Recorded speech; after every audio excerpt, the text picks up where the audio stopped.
হৃদমায়ার প্রেমগাথা লিখেছেন রিক্তা ইসলাম মায়া। আজকে থাকছে উপন্যাসটির ৫৩তম পর্ব। উপন্যাস পাঠে আছি আমি তারিফ। সূর্যটা পশ্চিম আকাশে ঢলে আছে। সময়টা তখন ৩টা ১৫-এর ঘরে। আয়ন সবেমাত্র জুঁইকে নিয়ে পৌঁছালো হৃদের বিল্ডিংয়ের সম্মুখে।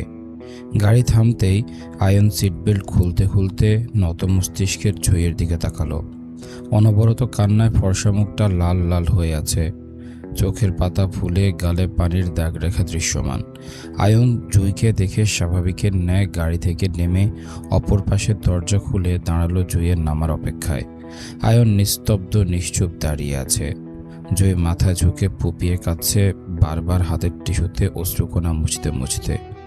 নিশ্চুপ আয়ন খানিকটা সময় দাঁড়িয়ে থেকে একটা সময় বলে উঠল, আমরা এসে পড়েছি জুঁই, আপনি নামুন।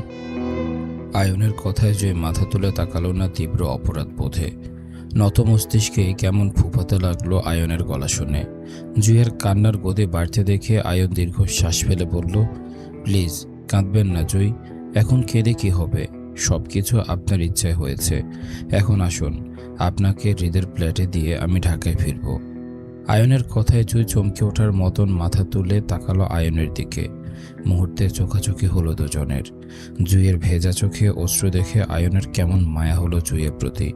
জুঁই জড়ানো ভেজা গলায় বলল, এখন চলে যাবেন? আয়নের উত্তর আসলো তখনই, না, রাতে হৃদের সাথে ফিরব। এখন খানবাড়িতে যেতে হবে নির্বাচনের কাজে, হয়তো হৃদও যাবে। আশেপাশে হৃদের লোকদের দেখা যাচ্ছে, আমি ওদের সাথেই যাব। আপনি এখন উপরে উঠে যান, মায়াকে ফ্ল্যাটেই পাবেন। আয়নের কথায় জুঁই নেমে দাঁড়ালো। অসাবধানতায় নামতে গিয়ে আয়নের বাহুতে জুঁইয়ের মুখে ঠেকে যেতেই তৎক্ষণাৎ পিছপা হয়ে জুঁই ক্ষমা চেয়ে বলল, সরি, আমি দেখিনি। ইটস ওকে, আপনি আসুন। আয়নের পিছন পিছন হাঁটল জুঁই। কয়েক কদম সামনে এগোতে আয়ন দেখল আশেপাশে সাদা পাঞ্জাবিতে হৃদে প্রায় ৩০ থেকে ৪০ জনের মতন ছেলেপেলে দাঁড়িয়ে আছে। আসিফকেও দেখা গেল সেখানেই। রাস্তার এপাশ ওপাশ দুপাশে জায়গায় জায়গায় হৃদের ছেলেপেলেদের দাঁড়িয়ে থাকতে দেখে আয়ন থেমে গেল। যেহেতু আশেপাশে হৃদের ছেলেপেলের উপস্থিতি আছে, তার মানে হৃদকেও এখানে কোথাও পাওয়া যাবে। আয়ন জুঁইকে মায়ের সঙ্গে প্লেটে দিয়ে সে আবার নিচে নেমে যাবে বলে এমনটা চিন্তা করে উপরে উঠতে গেলে তখনই হাঁক ছেড়ে ডাকল হৃদের এক ছেলে। আয়নকে চিনতে পেরে চিৎকার করে বলল সে, আয়ন ভাই, উপরে কেউ নাই, ভাই ভাবি নিচেই আছে, প্লেট তালা, আপনি ভাইকে সামনে পাবেন। আয়ন আর সামনে গেল না। যেহেতু হৃদের প্লেটে তালা, তাহলে সেখানে গিয়ে কোনো লাভ হবে না। আয়ন সামনে এগোতে এগোতে জুঁইকে বলল, আমার সাথে আসুন জুঁই। জুঁই আশেপাশে তাকিয়ে নিজের চোখের পানি মুছে স্বাভাবিক হওয়ার চেষ্টা করল। আশেপাশে অসংখ্য মানুষের আনাগোনা। রাস্তার এপাশ ওপাশ শুধু হৃদের লোকই দেখা যাচ্ছে। জুঁই নত মস্তিষ্কের হলো। আয়নের পিছন পিছন পা মেলালো। আয়ন খানিকটা পথ এগোতে হৃদের গাড়ি দেখতে পেল, কিন্তু আশেপাশে কোথাও হৃদকে দেখা গেল না। তবে আসিফকে দেখা গেল আয়নের থেকে কিছুটা পথ দূরে দাঁড়িয়ে ছেলেদের সঙ্গে, হয়তো হৃদের অপেক্ষায় দাঁড়িয়ে সেখানে। আয়ন সেদিকে এগোতে চাইলে পথে দেখা পেল আরিফের। হৃদের জনসভায় আরিফের উপস্থিতি দেখে আয়ন খানিকটা কপাল কুঁচকাল। আয়ন যতটুকু জানে হৃদের সঙ্গে আরিফের বনাবনি নেই। সেখানে আরিফ হৃদের ছেলেপেলের সঙ্গে একত্রে দাঁড়িয়ে আছে, বিষয়টা কেমন জানি লাগলো আয়নের। আয়নের দৃষ্টির সঙ্গে সঙ্গে জুঁইয়ের দৃষ্টিতেও আরিফকে পড়ল। রাস্তার ওপাশে একটা দোকানের নিচে দাঁড়িয়ে আছে সে।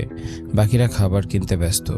প্রায় ৪০ জনের মতন ছেলেপেলেদের খাবার আনতে ৬ থেকে ৭ জন ছেলের মতো হোটেলে ঢুকেছে। বাহিরে আরিফ রাকিবের সঙ্গে দাঁড়িয়ে। আরিফকে দেখেই জুঁই আয়নের হাতটা চেপে ধরল ভয়ে। আয়ন জুঁইয়ের ভয়ের কারণ বুঝতে পেরে চোখের ইশারায় আশ্বস্ত করে বলল, আপনি ভয় পাবেন না জুঁই, আমি আছি। আয়ন এগিয়ে এসে আরিফের সঙ্গে দেখা করে জুঁইকে একটা চেয়ারে বসালো, আসিফকে জুঁইয়ের জিম্মাদার বানিয়ে। জুঁই খোলা ছাতার নিচে বসলো জড়সড় হয়ে। একজন ছেলেকে দিয়ে জুঁইয়ের জন্য খাবার অর্ডার করে আয়ন এগুলো রাস্তার অপর পাশে আরিফের উদ্দেশ্যে। আয়নের কিছু কথা বলা বাকি। কথা বলতে আরিফের পারিবারিক মনোভাব বুঝতে চাই সে। যেহেতু মায়ার বিয়েটা এখন প্রকাশ্যে সবার সামনে আছে, তাহলে আরিফের পরিবার হৃদমায়ের বিয়েটা কেন মেনে নিচ্ছে না সেটাই মূলত আয়ন জানতে চায়।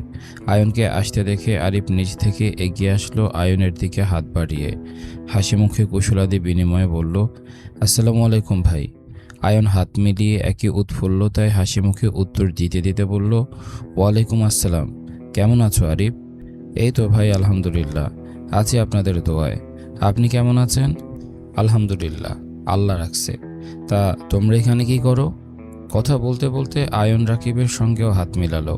আরিফ উত্তর দিয়ে বলল, নেহাল আঙ্কেল কল দিয়েছিল ওনাদের বাড়িতে যেতে।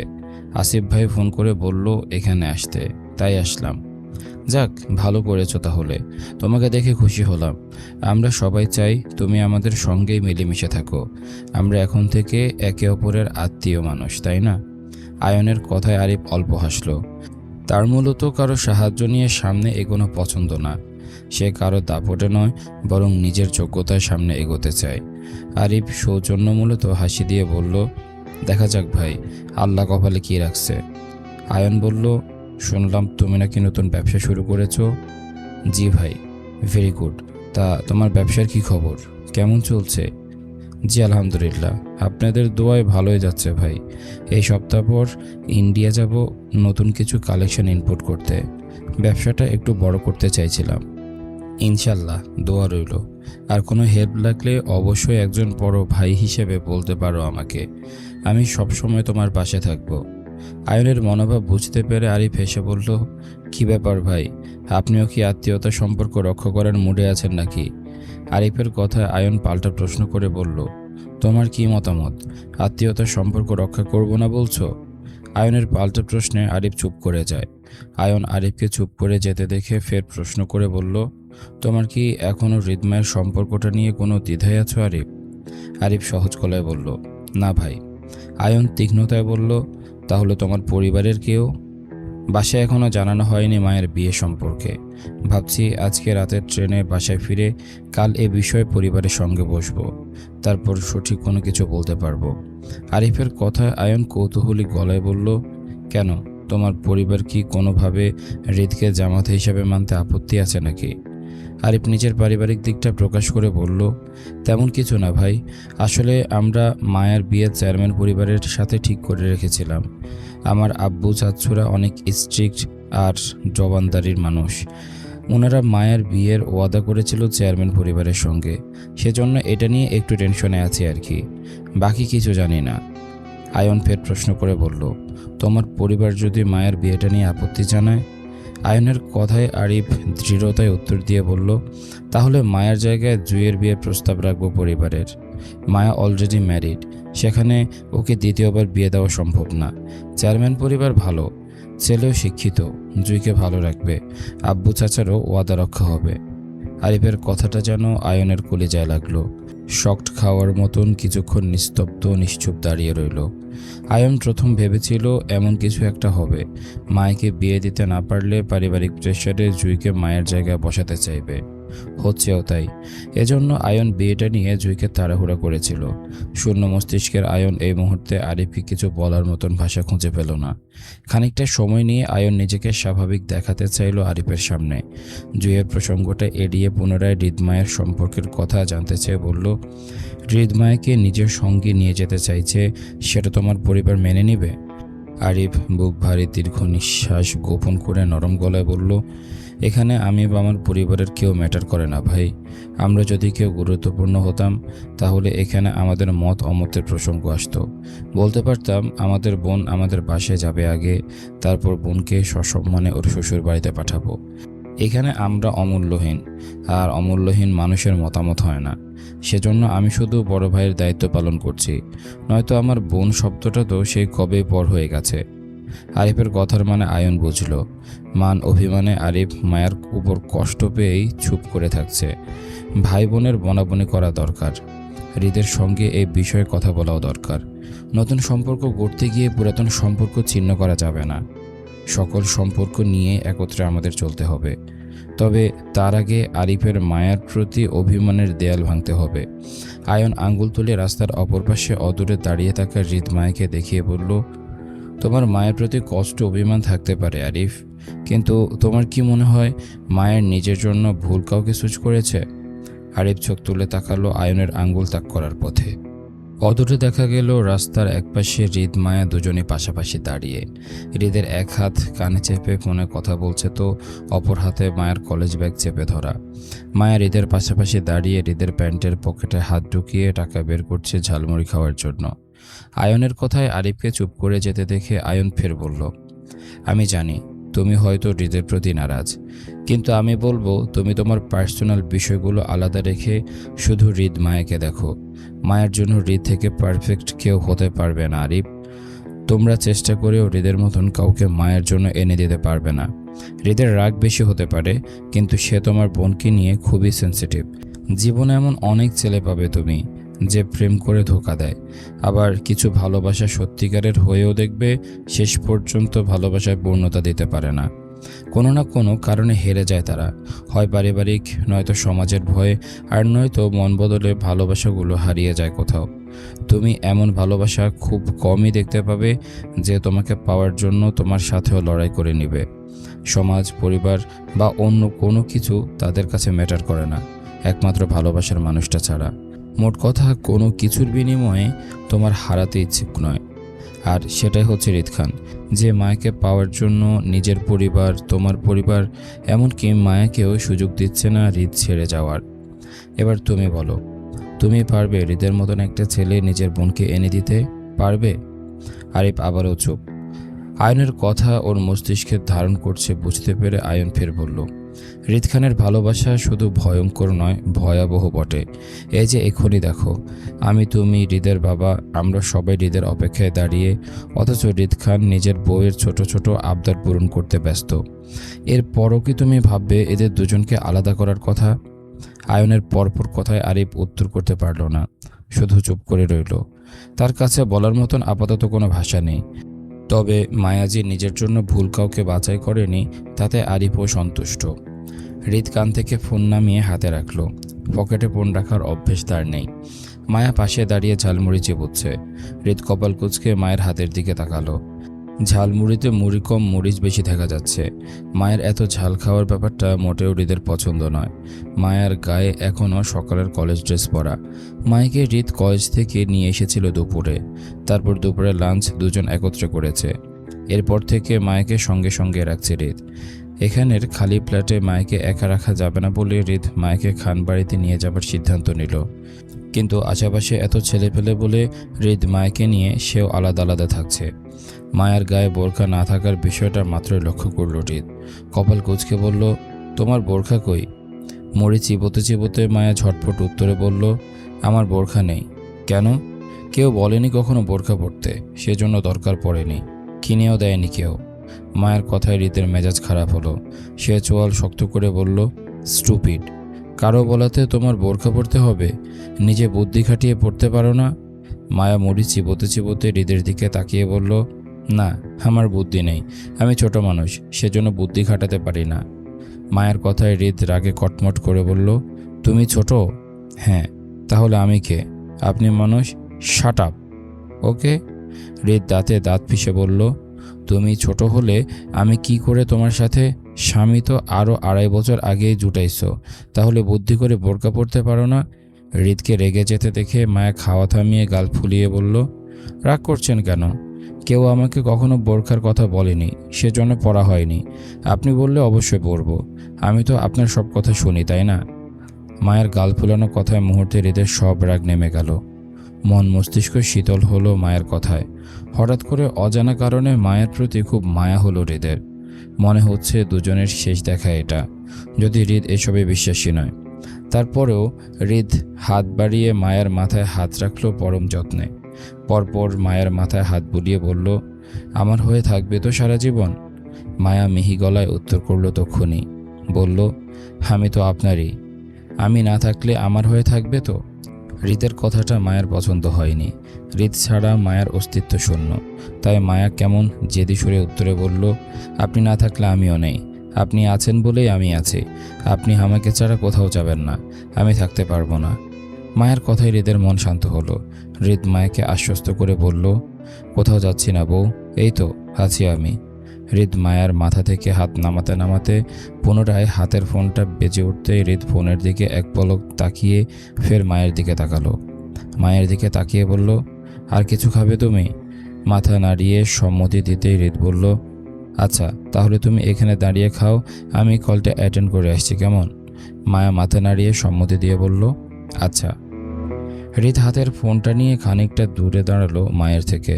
বেশ একটা দূরে নয়, এই তো 10-15 কদমের দূরত্বে দাঁড়িয়ে হৃদ নিজের জরুরি ফোন আলাপ চালালো। সাথে সতর্কতা অবলম্বন করে ফুটপাতের খানিকটা পাশ ঘেঁষে দাঁড়ালো। সামনে দিয়ে রিক্সা, অটোরিকশা আর প্রাইভেট কারের যাতায়াত চলছে পরপর। সব কিছুই ঠিকঠাক স্বাভাবিক। আশেপাশে হৃদের ছেলেপেলের আনাগোনা। মায়া ঝালমুড়ি চিবোচ্ছে, আর আয়ন, আরিফ সহ বাকি ছেলেদের নিয়ে রাস্তা পার হচ্ছে হাতে সকলের জন্য খাবার প্যাকেট নিয়ে। এমত অবস্থায় বিকট শব্দে সবকিছু যেন থমকে দাঁড়ালো। এক মুহূর্তের জন্য উপস্থিত কেউ বুঝল না কি হয়েছে আসলে। 2-3 সেকেন্ডের মধ্যে মায়ের গগন পাঠানোর চিৎকারে মত্ত হলো সবকিছু। চোখের পলকে মায়ের হাতে ঝালমুড়ি আর হৃদের ফোন দুটোই রাস্তায় ছড়িয়ে ছিটিয়ে পড়ল এলোমেলোভাবে। তার সঙ্গে সঙ্গে হৃদের নিত্যন্ত দেহটা চলন্ত ট্রাকের সঙ্গে বাড়ি খেয়ে লুটিয়ে পড়ল রাস্তায়। মুহূর্তের মাঝে তরল তাজা রক্ত ভেসে গেল রাস্তায়। গড় গড় করে ভেসে গেল সবকিছু। হৃদের নিঃশ্বাস তখনও থেমে থেমে চলছিল। চোখের পাতা বন্ধ হওয়ার পথে দেখা গেল মায়কে চিৎকার করে দৌড়ে আসতে। হৃদের দেহ অক্ষত অবস্থায় হলেও মাথাটা বেশ থেতলে গেছে ট্রাকের সঙ্গে বাড়ি খেয়ে। কপাল ছুঁয়ে ছুঁয়ে রক্ত চোখের পাতা বেয়ে রাস্তায়। সবকিছু কেমন নিস্তব্ধ আর নিশ্চুপ লাগছে হৃদের কাছে। অথচ চারপাশে কেমন সরগোল আর অস্থির উত্তেজিত পরিবেশ হয়ে উঠল হৃদের অ্যাক্সিডেন্টে। চারপাশে হৃদের ছড়িয়ে ছিটিয়ে থাকা ছেলেপেলের মাঝে মুহূর্তে দৌড়ে দৌড়ে আর অস্থির উত্তেজনার চিৎকার শোনা গেল। সকলের মুখে মুখে ভাই ভাইয়ের স্বর চিৎকারে প্রকম্পিত পরিবেশ। আয়নের, আরিফের খাবার প্যাকেটগুলো রাস্তায় পড়ে রইল অবহেলিত অবস্থায়। শুধু হৃদের ছেলেপেলেদের মধ্যে অস্থির উত্তেজনার প্রকাশ পায়নি। রাস্তায় সর্বত্র গাড়ি থেমে যায় হৃদ খানের অ্যাক্সিডেন্টের খবর পেয়ে। হইচই, শোরগোল, দোকানপাট থেকে শুরু করে গাড়ি থেকে মানুষজন বেরিয়ে দৌড়ালো ট্রাকের পিছন পিছন, আর বাকি হৃদের উদ্দেশ্যে। মুখে মুখে সকলের একই কথা, দেখে শুনে হৃদ খানকে ট্রাক চালক টক্কর মেরেছে, নয়তো হৃদ রাস্তার ফুটপাতের ঘেঁষে দাঁড়িয়েছিল। সেথায় সচরাচর রিক্সা ব্যতীত ট্রাক চলা নিষেধ। সেখান থেকে অ্যাক্সিডেন্ট মানে হচ্ছে স্বেচ্ছায় এই কাজটা করেছে ষড়যন্ত্র করে। এখন প্রশ্ন হলো, হৃদ খান বাঁচবে তো? শান্ত স্বাভাবিক পরিবেশটা হঠাৎ করেই কেমন উত্তেজিত হয়ে উঠল। মায়ের গগন কাঁপানো চিৎকারে যেন মাটিসহ সবকিছু প্রকম্পিত হচ্ছে। মায়া প্রথমে হৃদের মাথার কাছে বসলো। উপর হওয়া হৃদকে রাস্তা থেকে টেনে নিজের কোলে শোয়ালো। হৃদের থেতলে যাওয়া মাথা দেখে মায়া শরীরের কম্পন বাড়ল। হৃদকে দুহাতে জাপটে জড়িয়ে পাগলের মতন চিৎকারে বলতে লাগলো, জান, জান, জান, চোখ বন্ধ করবেন না জান, কিচ্ছু হবে না আপনার, সব কিছু ঠিক হয়ে যাবে, আমি আছি তো জান, ও জান। মায়ের অনবরত প্রবলে হৃদ চোখ টেনে মায়ের দিকে তাকালো। নিঃশ্বাস প্রায় বন্ধের পথে। তারপরেও হাত বাড়িয়ে মায়ের মাথায় হাতটা রাখতে চাইলে মায়া মুহূর্তে মাথাটা ঝুঁকে নিলে হৃদের সামনে। মায়া মাথার সাদা হিজাবের উপর দিয়ে কম্পিত হাতটা কোনো রকমে রাখতে রক্তরঞ্জিত হয়ে গেল সেটা। হৃদের মায়ের সঙ্গে আর শেষ কথা বলা হলো না। তার আগেই হৃদের হাতটা মায়ার মাথা থেকে কোলে ঢলে পড়তেই মায়া পুনরায় চিৎকার করে পাগলামি করে বলল, এই এই আপনি এখন আমাকে বলেছেন আপনি আমাকে ছাড়া কোথাও যাবেন না, তাহলে চোখ বন্ধ করলেন কেন? চোখ খুলুন, খুলুন বলছি, আমি আপনারে ছাড়া বাঁচব না জান। হৃদের সারা শব্দ না পেয়ে মায়া গগন কাঁপানো চিৎকার আসলো তক্ষুনি, আল্লাহ গো আল্লাহ, তুমি কই? আল্লাহ, আল্লাহ। মায়ের বুক ফাটা আর্তনাদে মানুষ থেকে শুরু করে যেন জমিন, আসমান, গাছের পাতাগুলো যেন হাহাকার করছিল মিলের অমিল দেখে। ততক্ষণে হৃদ মায়াকে ঘিরে দাঁড়ালো সকলেই। আসিফ, আয়ন, আরিফ, জুই সহ উপস্থিত সকলের ভিড় পড়ল সেখানে। ছোট বড় সকলের চোখে পানি। আয়ন, আসিফ, এমনকি আরিফ সহ সকলের কাছে ভাই ভাই বলে। আয়নের চোখেও পানি। একজন ডাক্তার হয়েও সে কম্পিত হাতে হৃদের পালস চেক করছে। চারপাশে মুহূর্তের মাঝে কেমন হাহাকার চেয়ে গেল। আয়ন, আসিফ সহ কিছু ছেলেপেয়ে হৃদের দেহটা ধরাধরি করে উঠাতে চাইলে জুই, আরিফ এগিয়ে এসে মায়াকে জাপটে জড়িয়ে ধরে আটকালো দু হাতে টেনে। মায়ার শক্তিতে আরিফ আর জুইয়ের সঙ্গে উঠতে না পেরে চটপটে লাফাতে লাগলো হৃদকে নিয়ে যেতে দেখে। মায়া পাগলের মতন ধস্তাধস্তি করলো জুই আরিফের থেকে ছাড়া পেতে। আত্মচিৎকারে বলতে লাগলো মায়া, জুই আমারে ছাড়, আমারে যাইতে দে তোরা। আমার স্বামী ভালো নেই জুই, আমার স্বামী ভালো নেই, আমি ওনারে ছাড়া বাঁচবো না জুই, আমারে যাইতে দে তোরা, যাইতে দে। আল্লাহ, ও আল্লাহ, আল্লাহ গো। চিৎকার করতে করতে মায়া শক্তিতে উঠতে না পেরে বসে গেল। মায়াকে রাস্তায় বসে যেতে দেখে জুই, আরিফ দুজনেই মায়ের দুহাত শক্ত করে চেপে ধরে রাস্তায় বসিয়ে রাখলে মায়া পুনরায় ধস্তাধস্তি করে আরিফের কাছে আকুতি করে বলল, ভাই, আমরা যাইতে দাও না ভাই, তোমার পায়ে পড়ি আমি, আমার স্বামী ভালো নেই ভাই, আমার তার কাছে যাইতে দাও, আমার উপর দয়া করো ভাই, আমারে যাইতে দাও, সবাই উনারে নিয়ে চলে যাইতেছে ভাই, আমারে যাইতে দাও তুমি, আমি ওনারে ছাড়া বাঁচবো না ভাই, বাঁচবো না, আল্লাহ, ও আল্লাহ। মায়ের আত্মচিৎকারে জুই, আরিফ দুজনেই কাঁদলো, তারপরেও মায়াকে ছাড়লো না। এখানে অসংখ্য ছেলেদের মাঝে মায়া কোথায় যাবে? তাছাড়া হৃদের এই কন্ডিশনে মায়া থাকা ঠিক হবে না, কারণ রোগীর কাছে চিৎকার করা ঠিক না। তাছাড়া মায়ার যে অবস্থা দেখা যাচ্ছে, সে হৃদের ক্ষতি না করলেও নিজের ক্ষতি করে ফেলবে পাগলামি করতে করতে। তাই আপাতত মায়াকে হৃদের থেকে দূরে রাখতে আরিফ জুই মায়াকে আটকে রাখলো। হৃদকে হসপিটালাইজড করলে না হয় তখন আরিফ মায়াকে নিয়ে যাবে দেখতে।